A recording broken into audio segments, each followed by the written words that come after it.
Welcome to Universe Live. I'm Abby Gunderson. And I'm Hassan El-Sheikh. It's Monday, November 21st. It's been an eventful year on campus in politics, entertainment, sports, and more. Before we break for the holiday, we want to take a look back at some of the biggest news stories we covered in 2022. Hundreds of protesters gathered in Salt Lake City to protest about the potential repeal of Roe v. Wade. The protest came after a Supreme Court leak suggesting they might overturn the case. Mikkel Park has more on the story. And it is most definitely not the government's business.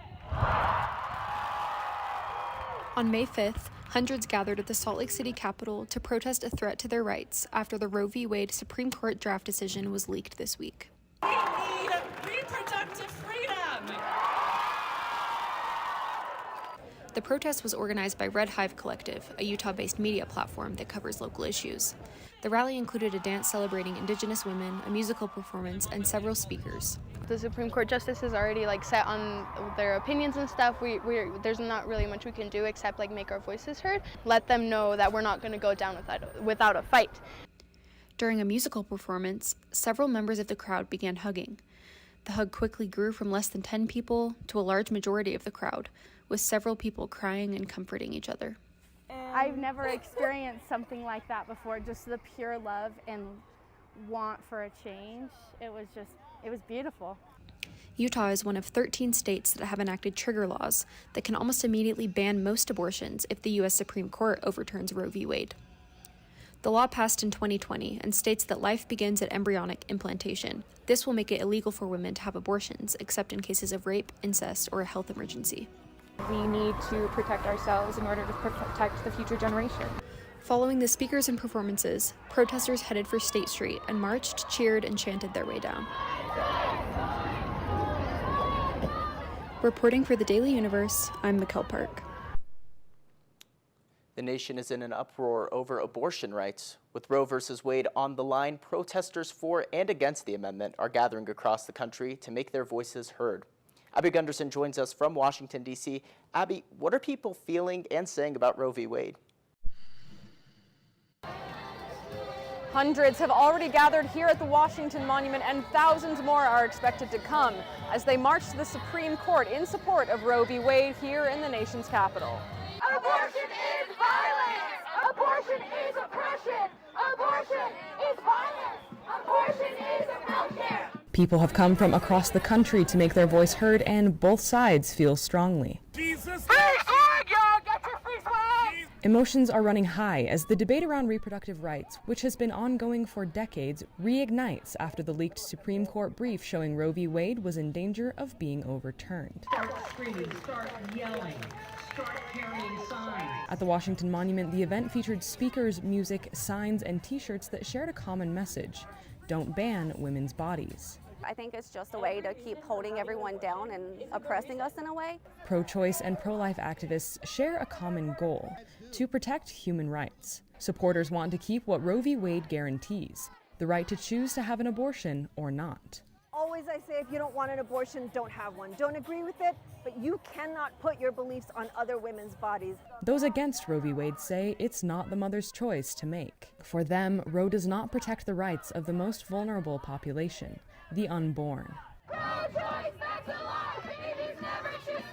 While some activists are optimistic about finding a compromise, many refuse to budge. I see no compromise with anyone who wants to curtail women's rights.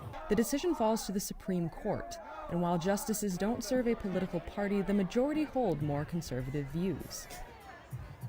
Today's march ends at the Supreme Court, where opponents and advocates are meeting in this critical debate over abortion rights. Reporting for the Daily Universe, I'm Abby Gunderson. Republican incumbent John Curtis and Democrat Glenn J. Wright discussed a variety of issues in the Utah 3rd Congressional District debate. Hannah McKinley tells us more on what the candidates said on everything from inflation to abortion. Good evening, and welcome to a debate featuring Republican Representative John Curtis and Democrat Glenn Wright faced off in Utah's 3rd Congressional District debate. BYU hosted the debate between the two candidates on October 6th. The two men sparred on topics including inflation, transgender rights, and abortion. The debate was civil despite their differing opinions.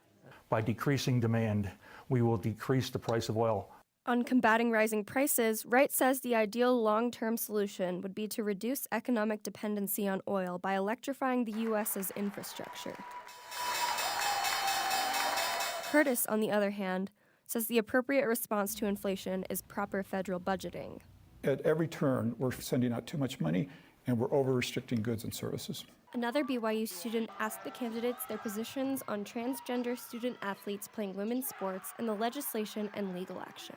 I have 4 daughters. I do not want a man competing with them in sports, period. It came from a segment of our society that is afraid of the LGBTQ community. The candidates also disagreed about abortion. We won't go back! We won't go back! Wright says he disagrees with the Supreme Court's decision to overturn Roe v. Wade in June. It really puts in jeopardy the health, safety, welfare, and economic future and personal freedom of half of our population. Curtis emphatically declared himself pro-life and says the decision belongs to state governments. I get it. If you're a woman, it stinks. Most of these decisions are made by men. I wish it were other than that. I wish, as a man, I didn't have to make this decision. I wish women could make this decision. The candidates also answered several questions on other topics, including climate change, marijuana, and the Russia-Ukraine war. Voters will decide who will represent the 3rd District when they cast their ballots on November 8th. Reporting from BYU, I'm Hannah McKinley. July is a big month for holidays in Utah, and the festivities are coming to a close with Pioneer Day.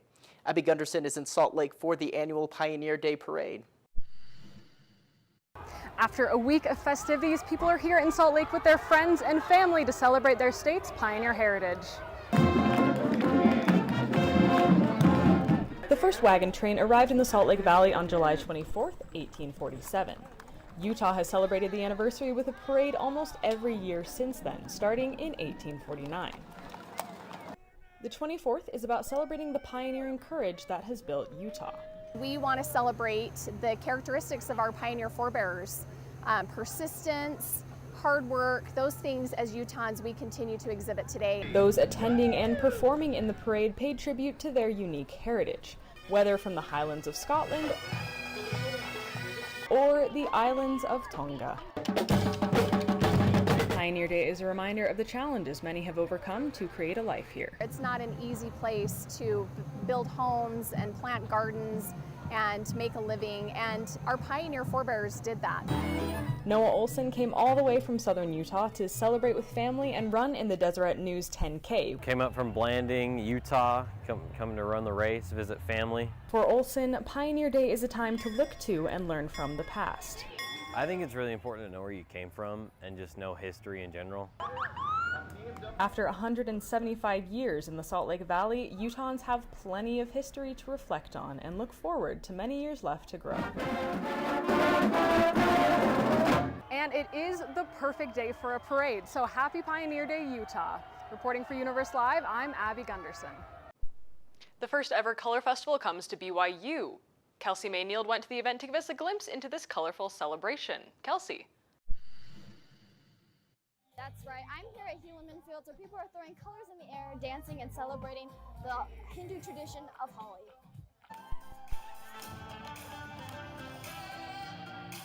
BYU South Asian Student Association held the first ever on-campus Holi Festival. Holi is a unique celebration that includes a traditional color throw using chalk. This festival originates from India and is a celebration of good winning over evil.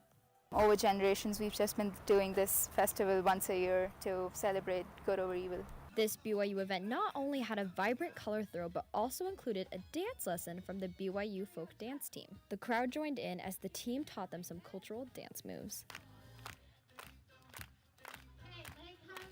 The South Asian Student Association planned this event because they wanted to bring a piece of India to campus and give students an opportunity to learn more about another culture.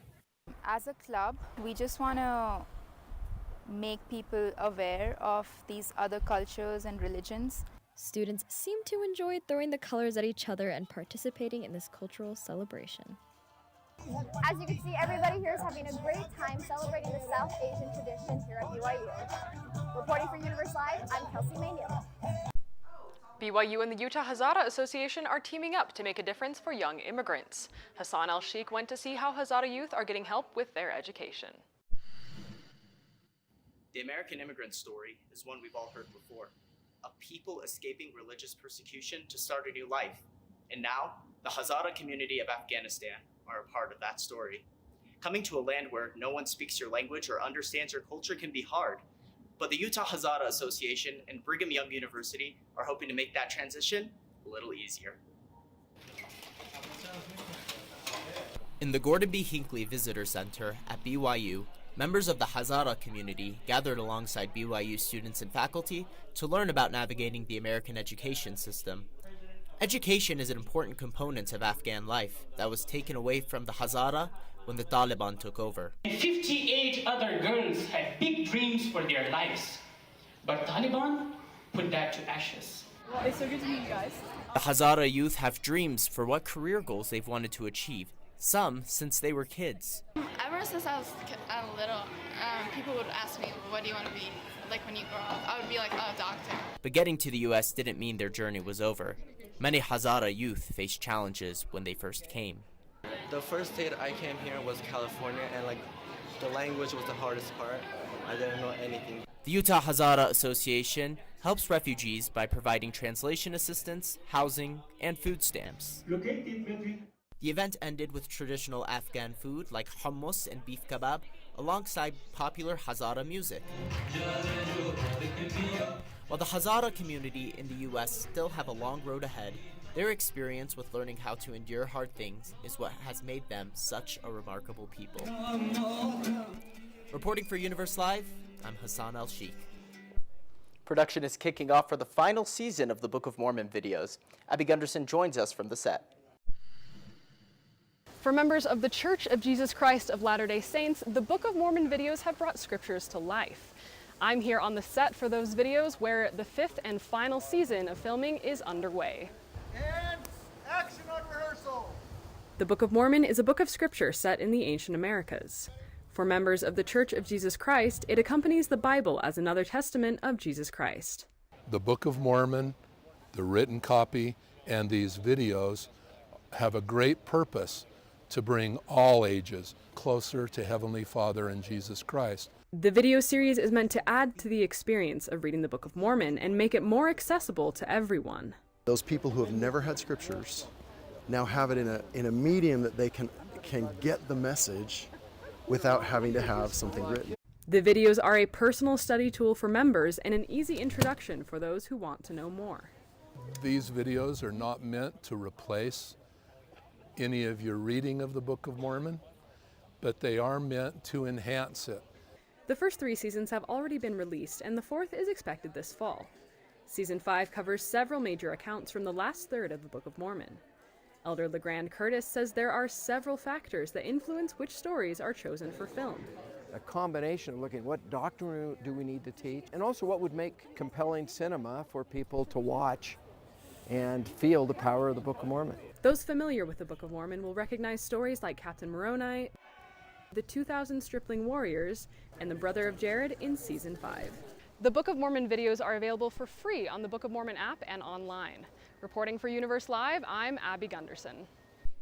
With record inflation and a sky-high housing market, many students are finding they desperately need to trim back on their budgets. Universe Live reporter Amy Griffin has the story of students making the unconventional choice to take their housing on the road. Amy.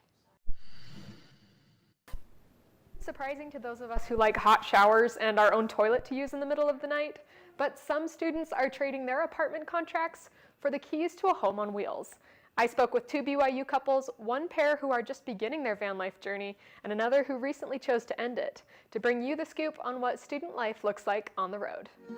For Marin and Kale Smith, living out of their 1996 truck bed trailer wasn't the hashtag van life highlights you might scroll past on Instagram. It's not just about being in a bikini beach side with the back door open. You know, that's just a little bit more unrealistic when you have to think about like plumbing and showering and where you're gonna dump. Like poop became a very normal conversation for us. For the Smiths, who documented their experience on their YouTube channel Smithin' It, choosing to live out of the back of a truck came down to 2 main factors. First, budget, and second, sneaking in as many laps at national parks on the weekends as possible.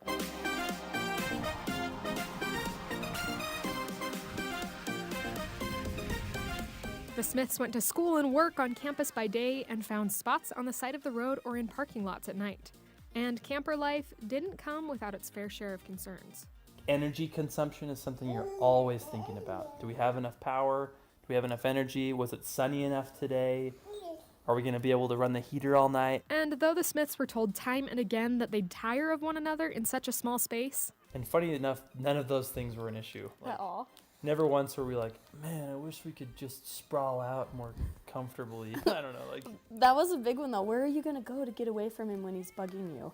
That was everyone's big concern, and I'm like, he doesn't bug me. That's why I married him. But finding a more permanent home became a more logical choice for the couple a few months into the pandemic. COVID-19 ruined it for us for sure. So when the school shut down and said everything's going online, we're closing the gym, we're closing the library, can't come on campus anymore, like we lost basically our house. That was where we did everything during the day. The Smiths haven't given up on the nomad life completely though. They recently renovated a 1973 compact bumper pull trailer for their weekend adventures. The 2-second tour. Oh yeah.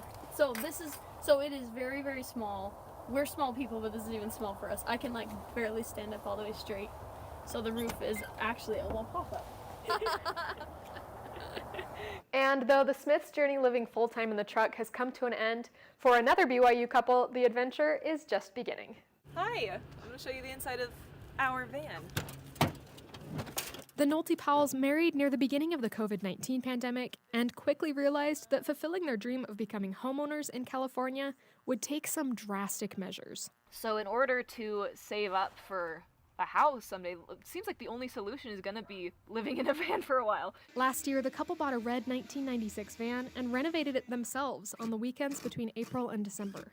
Favorite little touches. Audrey did this all by herself. Just covered. There was. The reason why he has to specify is because most things in here, it was Trevin doing and me being the assistant for it. And though they don't live full-time in this one, mostly just using it for frequent skiing and camping trips, they're looking to upgrade to a more livable van in an attempt to save on rent. So we'd definitely invest like several thousand more dollars in like a nicer van with less miles, a lot newer, nicer stuff, so we could actually put a legitimate kitchen in here, stuff like that, like an actual like bathroom solution. One challenge both the Nolte Powells and the Smiths mentioned was the difficulty of finding overnight parking in a world somewhat sick of Instagram influencers. We would kind of hang out in the evening at like a grocery store, but you know, they all had signs everywhere that said no overnight parking and people are you'll not be towed or very booted. open to the whole van life thing. Like even in public areas. Let's go look at the front. Let's come this way. Though it may seem like an unusual solution to the problem of expensive rent, both the Smiths and the Nolte Powells can comfortably recommend student van life to anyone up to the challenge. For me, I think I'll stick with an apartment where I can reliably locate a toilet at 3 in the morning. I'm Amy Griffin, reporting for Universe Live. After 41 years of service, Utah's longest-serving senator has died. At the memorial service for Senator Orrin Hatch, Abby Gunderson has more on the story. I'm here at the University of Utah Institute building where hundreds have gathered to remember the late Senator Orrin Hatch and his legacy not only as a politician, but as a father, a friend, and a brother.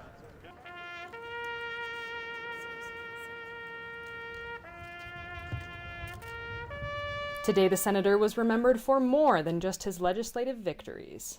Chris Erickson, who is married to Senator Hatch's niece, says the way Hatch treated people set him apart not only in the Senate, but in day-to-day life. He was kind, inclusive, an ability to gather people together for a common cause. With 42 years in the Senate, nearly half of Senator Hatch's life was spent on Capitol Hill. Erickson says serving his country was more than just a career. That was his life. He enjoyed being in the service of the country, and he always had a desire to talk about it. Senator Hatch was known for building bridges between political parties and encouraging bipartisan cooperation. Gabe Fry, who didn't know much about Hatch's life or career, says he was impressed by the comments made about Hatch and thinks his example is important. That message is important for us, that like you don't have to just serve your party or your platform. For Abby Cox, the First Lady of Utah, Hatch's legacy is more than his political career. You know, as incredible as the legislation he passed and the work he did in the Senate, as incredible as that was, he as a person was kind. As political polarization increases, Cox says that kindness may be the key to breaking down barriers. We can get major legislation done like he did and do it with heart and kindness and love for people that may have a different point of view. Senator Hatch was buried today in Cache Valley and is survived by his widow Elaine Hatch and their 6 children. Reporting for the Daily Universe, I'm Abby Gunderson. BYU held their first in-person Fan Fest since the start of the pandemic. Mikkel Park tells us more about how the team got to interact with Cougar fans. From football to volleyball and gymnastics. This year's BYU Fan Fest gave Cougar fans the opportunity to connect with the teams they love and get excited for the upcoming sports seasons. It's a great way for them to interact with, especially student athletes. Like Fan Fest is a great opportunity for them to really engage with those athletes and just talk to them about their sport and just to get to know them a little better. BYU has not hosted in-person Fan Fest for 2 years since COVID-19, but this year, Cougar fans gathered in Farmington, Utah to show their support and celebrate all things BYU athletics. It was a great time. Grew up in the area, so I always just love watching the Cougars play sports. Fans ate food, played games with the players, and even got autographs from team members. We're just trying to get all the fans a great experience, engagement, especially those up in northern Utah, since Provo is a little farther away for them. The event gave BYU fans who live further from Provo a chance to get to know their sports teams better. We love BYU, and we live up in Brigham City, so it's a short drive. BYU has hosted fan fests all throughout the country, from Las Vegas to Tennessee, but this year the event finally returned to Utah. 40-yard dash was my favorite, and talking to Kalani was pretty fun too. BYU will host another fan fest in St. George on May 21st. Reporting for the Daily Universe, I'm Mikkel Park. BYU's Mechanical Engineering Department treated students with an array of research projects on Halloween. Brigham Tomko has more on the different tricks the department showcased. Brigham. The Mechanical Engineering Department at Brigham Young University had their 10th annual Laboween Open House Halloween evening. The event gives professors and students the chance to showcase the department's research to hundreds of new students and local visitors. We wanted to help the students know that we do research and what kind of research we do, and get them excited about doing research themselves. That's a good question. There were dozens of participating labs, including bioengineering, 3D printing, and neuromechanics. Many students use the event to share their research and recruit students to projects. We're just showing off all of our cool robots, trying to get people to, join our lab and volunteer and want to do research with us. The Robotics and Dynamics Lab displayed a mobile base robot, a soft robot that moves using air instead of motors, and robots that know a thing or two about trick-or-treating. A lot of times in mechanical engineering, you don't get to see things move around, but in this lab, you get to see, if you tell a robot to go from point A to point B, you get to see that, and it's really satisfying, really cool. Visitors had the opportunity to actively participate in the labs. They were even able to take flight in the aerial robotics lab with the help of graduate students like Jaron Ellingson. Really cool projects. We go fly outside a lot, but then also if you don't want to go outside, we have this cool flight room. Who doesn't like flying drones? Reporting for Universe Live in Provo, I'm Brigham Tomko. BYU's Rainbow Collective held a back-to-school Pride Festival this weekend. Abby Gunderson went to Kiwanis Park to speak with students planning and attending the festival. Abby? It's the first weekend of the new semester, and instead of hitting the books, some BYU students are here celebrating back-to-school Pride. Madison Tenney is the founder and executive director of the Rainbow Collective, which focuses on creating a community for LGBTQ students and allies at BYU. This year, she's taken charge of planning and preparing for the second annual Back to School Pride event. So that's the goal of Back to School Pride Night, is to just provide a safe space for everybody to coexist and to work together as we work better on understanding and loving one another. For Tenny, the Pride Festival's biggest impact has been starting conversations and correcting misconceptions. That's helped just to create a lot of friendships and allyship. We're not out here to wreck the church. We're not out here to wreck BYU. We live here too, we love it, and we just want to find a way to be better friends. Back to School Pride featured local vendors, musical performances, a march, and a family-friendly drag show. When protesters showed up at the drag show, ally groups formed a barrier around performers with pride flags and angel wings. When the drag show started, 12 guardian angels with giant wings came to hold the line with us in the sweltering heat. I just think it's super important to be seen, be visible, to embrace the community that I'm part of and help others see it and recognize that it's a wholesome, great thing that's helping people here. According to BYU's most recent campus climate survey, only around 8% of students identify as LGBTQ. It's easy to feel like you're either like too queer for BYU or like too Mormon for the queer community. So I think events like this just help me realize that there is a space for me. Tenny says going forward, the Rainbow Collective wants to bring that connection and community to the rest of BYU campus. As the semester continues, the Rainbow Collective is planning on focusing on diversity, equity, and inclusion training for BYU students and faculty. Reporting for Universe Live, I'm Abby Gunderson. Thanks for joining us today for Universe Live. Have a great day.